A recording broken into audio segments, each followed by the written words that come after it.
What's up, guys? It's Andrew with 1031 K9 Academy, here to bring you another awesome video. In this video, I want to talk about apprehension and different bites. So, before we jump into it, I want to point out the different type of bites. So, everybody trains their dog to bite, but what they do is do a bite and hold, which means that the dog takes the bite and it pretty much just hangs onto the subject no matter what. There's hardly any fight, there's hardly any situational control by the dog. The dog, for the most part, lets the subject control what happens, and it just sits and hangs. It takes the bite. It might add pressure, it might have a good deep bite, how people talk about they want the dog. It might have that, but it's flawed because it's a hold. It's not really fighting, and I will show you what that looks like as we progress in this series, and hopefully I'll be able to point kind of out an idea of what it looks like in this video. So, different types of bites. You got effective bites, which is anything that effectively and technically and efficiently is used, and those bites are bites to the strong arm, to the dominant side, to the dominant arm. And what makes these effective bites compared to other bites is it's technical, effective, and efficient. It's thought about from a technical standpoint, and it's applied with techniques and the ideology of winning the fight. They do not include bicep bites. They do not include push bites, which means that the dog just pushes in, it goes deep into the person, and it allows the subject to be able to fold on it and to control the situation. No. Effective bites is a pull bite. It is usually to the backside so that it's pulling the subject backwards, off balance, or in a way that the subject cannot see the dog really, or have control of the dog. You might not be able to see it in this video, but I try to point it out at some point. So you got the effective bites, you got compliance bites, which is anything to zone 1 of the body, which is from the waist up. Zone 2 is from the waist down. I don't do waist down bites. I don't find them effective and efficient, because if anything is deadly to that dog, it's going to be carried by the upper body, not the lower body. So attacking the lower body, the legs, and all of that, all it does is allow the subject to be able to control that situation. So, but compliance bites is like to the hip, to the butt cheek, to the groin, to the rib cage, to the breast of a large person or a female. Things that make the person be like, okay, if I don't comply, something's going to happen to this, and I don't want damage to my breast, to my groin, to, my rib cage or whatever, my butt cheek. So that's why it's a compliance bite. And then you have pressure bites, which kind of overlaps everything, but that's pretty much a bite that can be anywhere to the body. But what makes it effective is the amount of pressure that the dog adds. It kind of is like a strong, deep pinch to the area that tells the person, hey, you in pain, you want this pain to go, do it. And usually that type of stuff is done for right control, where the subject's not too bad, the subject's just there to be stupid, to have a good time. They're not thinking about what they're doing, so there's no need to, really cause them harm, to control them, type of thing. And then you got the worst of the worst, which is called black bites, and they should definitely not be used in the civilian as protection dogs, and they should not be really used in law enforcement unless you in an agency that deals with terrorism, like the FBI, CIA, DAA, ATF, stuff like that, or deal with the cartel, because the cartel are getting more extreme of what they want to do to be able to do things in this country. So, but black bites, or bites to the neck, the face, and the shoulder, bites that if the dog was to dig deep, it can tear flesh, it can tear arteries, it can tear muscle, it can, break bones of the face, break, the collarbone, probably burst a vein, causing the person to bleed to death, whatever those are extreme bites. You find those mostly with top 1 units, tier 1 units, and the military that deal with KC type dogs. So, with that said, let's jump into this.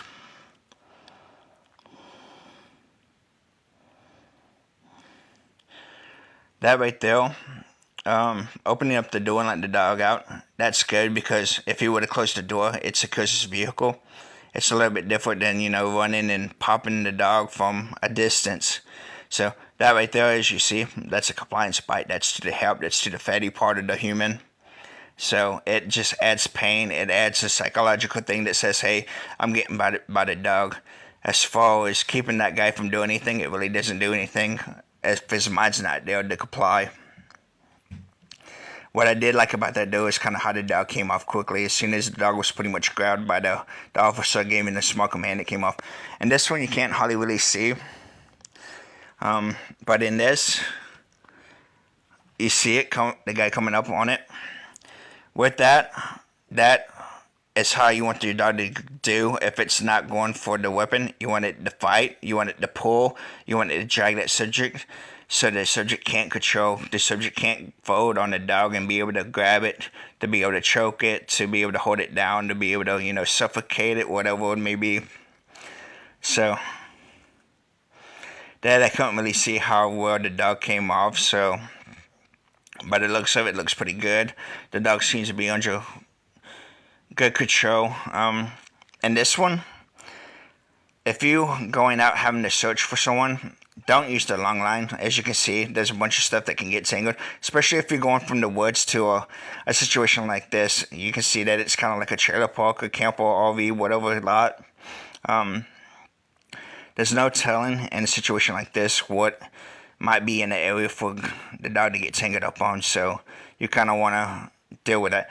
Another thing too, with the long line in a situation like this, the dog is now working at the officer's pace, so if the officer is kind of out of shape, heavy, sighted, gets winded easy, that, that search just went from an hour of time to 2 or 3 hours, depending on that officer. So let the dog go handle its business and get there as quick as possible. Notice how it pointed out that right there. Now I want to point this out because in a situation like this, if you have someone that barricades into something and the dog has to go in for the bite, you want to have officers securing that area as much as possible. That way, if he pops out with whatever kind of weapon, God forbid, that the officers are in cover and concealment, that, he's going to come out shooting blindly pretty much, that you have the advantage because you know where he's at. So, in situations like that, just be mindful of what could be on that subject, what that subject can be carrying in his mind frame. You never want to go in blindly. You never want to send your dog in blindly. This right here, this is what I call a fishing technique. Pretty much what you do is send the dog out and you pull the long line back, you pull the leash back, kind of fish the subject back into you to get the apprehension. But notice where the dog is grabbing the hairline. This will be considered a black bite, and for the most part, you do not want police canines to be trained like this. The reason that he did this, though, is because, as you seen, the subject was barricaded into something, and that was more than likely the only thing that the dog had to grab. So, if your dog has to do a black bite like this, make it more of a pressure bite. That what controls the subject and what is effective is the amount of pressure that the dog's adding.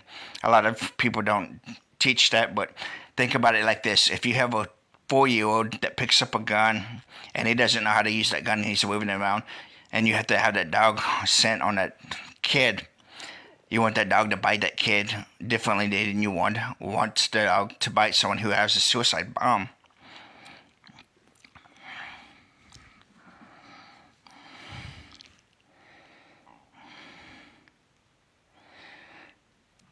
Kind of wish the dog would come off a little bit cleaner.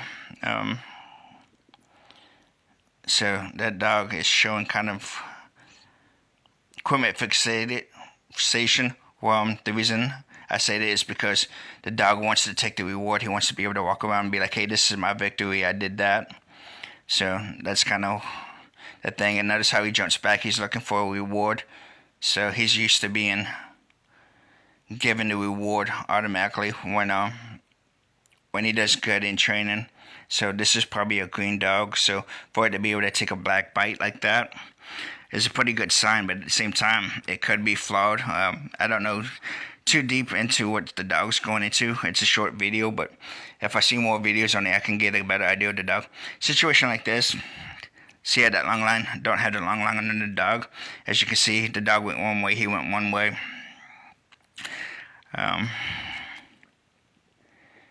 So the dog's got some speed on him. In situations like this, when you have the dog that's chasing the subject and you got one officer or multiple officers, the best thing to do is teach the dog to go after whoever's leading the pack. Whoever is the fastest, whoever's in front of everybody is the one that the dog goes. That keeps the officer from getting bit. That keeps the dog from being confused. Notice that line, that leash, it's put forward. This dog has a little bit of equipment fixation and it has a little bit of training issue.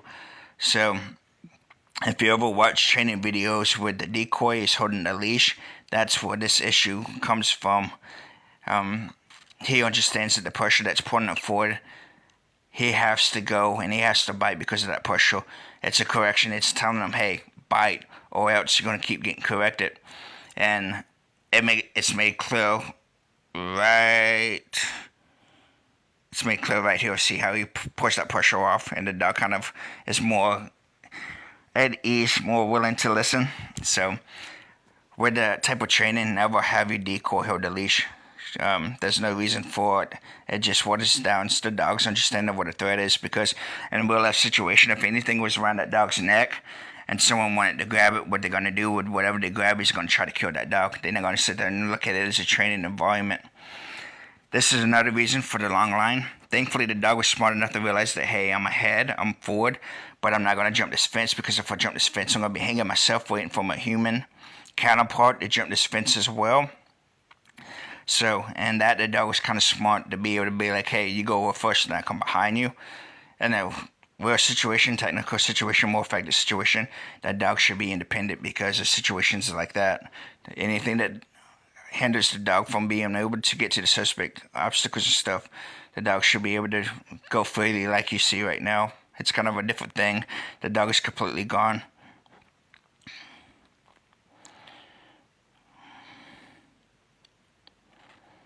So,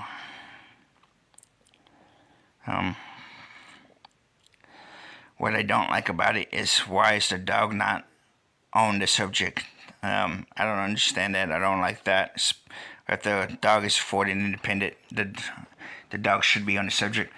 I'm not going to go into this part of this video, these clips and stuff, because it's structural, and how I feel about structure and how I look at structure is a lot different than a lot of things. So until you get to know me a little bit more and understand where I'm coming from, how I think and how I present things, I'm not going to go there. I don't want to add any confusion to it, especially with us just starting off this channel. So I'm going to skip over this. The next one as well is a home situation. So I'm not going to go into that one as well, because close quarters and confusion. This one you really don't need to see. It's kind of the same thing on this one. I think it's a combination of a pressure bite and, yeah, I want to say it's a combination of a pressure bite and a black bite, because it blocks it out, and I don't know if they're blocking it out because of where the dog bites the guy, or because the guy's identity. But right there you can't really tell, but it looks like he's biting closer to the shoulder, especially at that angle. But it's weird though, because he's fighting, and he's fighting so good that he's pulling the guy around, so the guy really can't comply, which is kind of good. But the dog, see how the handler gets closer and the dog comes down. You kind of want that. The dog should automatically kind of release instead of having to fight. But as you've seen, it's kind of in that ball of the shoulder, which is a good place to be on the back like that. So that was a good thing. But what I want to point out is the bad. Watch right here what happens. See how he snaps at the handle? He shouldn't do that. And that goes back to where I was talking about the decoy not having any control of the leash. What happens with the choke off and stuff is the dog gets in the frame of fighting, that he understands that anything naturally that touches it is a threat. So when you go to choke the dog off, it understands, hey, that pressure is pain. It's not, it's not helping me, it's hurting me type of thing. So when he's choking the dog like that, he's pulling up on the collar and everything to add pressure to get the dog to submit. He's telling the dog, and its natural instinct, and it's understanding that, hey, I'm hunting you, I'm a threat. So I will address that later on as we go on, but I don't believe in having to choke a dog off. You shouldn't have to touch the dog to get the dog off. Like I said before, my dogs come off as soon as they hear the handcuffs click on the subject. See, right there, the dog. And that's because of that pressure. That dog natural instinct is to understand that, hey, anything that touches me is a threat. And they don't train them like that, which is how the dog should be trained. It should understand that anything that touches it is a threat. I don't believe in touching the dog when the dog is engaged in any way, shape, or form. You touch the subject, and the way that you touch the subject, the dog calms down and gets ready for the release.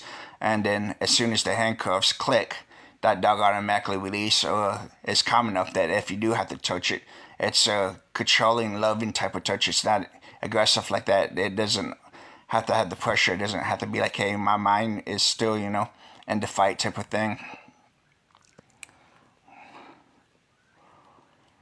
And this video is kind of good, and it comes at a good time from the other video, because you kind of see the difference of that type of release compared to this type of release. So kind of the same situation. The dog's independent head of the team and stuff like that. Takes the guy down. Granted, he takes the legs. He should have tucked in, the arm and stuff. But the officer was quick on the backup, so situation was there, because it definitely looks like that guy would have fought the dog if given the chance. That's a beautiful Mal Shepherd mix. Very beautiful dog. But what I like here going into this is how he's fighting. He's not fighting too much that the officer has to go against the dog, but he's fighting enough that the subject's like, okay, I want to comply, see, like that.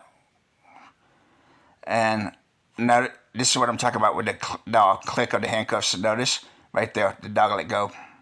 That's how a dog should be. The only reason that the dog, I think, in its mind is jumping towards it is because that subject is not fully controlled. He's still moving around. That could be playing a part into it. I'm not sure this dog's training background, so I can't really speak on it. But from what I see and seen of dogs that are trained for the automatic cuffing like that, if this dog is trained like that, it's because any kind of initial fighting after which the dog knows that it has to be engaged. So if this dog has the training to go and release when the subject is cuffed, then it's because the subject fighting on that. But anyway, questions, comments, or concerns, get at us. Till next time, guys.